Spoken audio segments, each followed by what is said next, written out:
Hi friends, ఇవాళ పచ్చి బొప్పాయితో కూర ఎలా చేయాలో చూద్దామండి. కావాల్సిన పదార్థాలు: 1 కప్ పపాయ పీసెస్ అండి, చిన్న పీసెస్ కింద కట్ చేసుకోవాలి.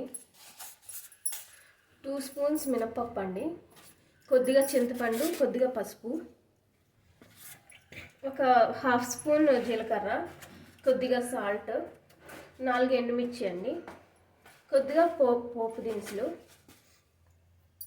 కొద్దిగా ఆయిల్ అండి. ఫస్ట్ కుక్కర్లో పపాయ పీసెస్ తీసుకోండి. కొద్దిగా చింతపండు, కొద్దిగా సాల్ట్, కొద్దిగా వాటర్ పోసి కుక్కర్ పెట్టుకోవాలండి.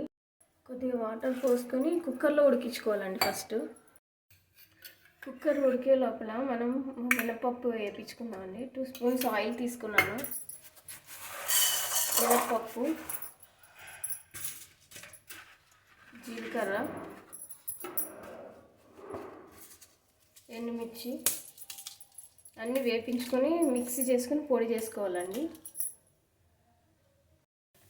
ఇదిగోండి మినపప్పు వేగిపోయింది, మిక్సీలో చేసుకుందాం. ఇదిగోండి మిక్సీ చేసేటప్పుడు కొద్దిగా సాల్ట్ వేయాలి,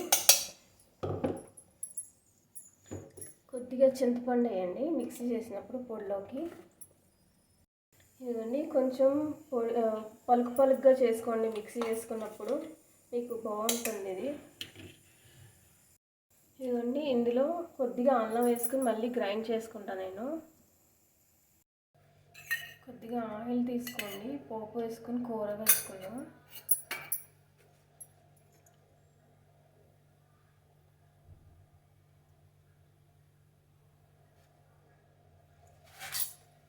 ఫస్ట్ పోపు వేగించుకుందామండి. ఇదిగోండి పోపు వేగిపోయింది. ఇప్పుడు ఉడికిన పపాయ పీసెస్ వేసుకుందాం.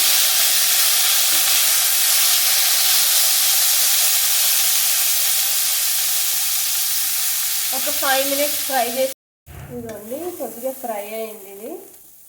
ఇప్పుడు పొడి వేసేసుకొని కలుపుకుందాం.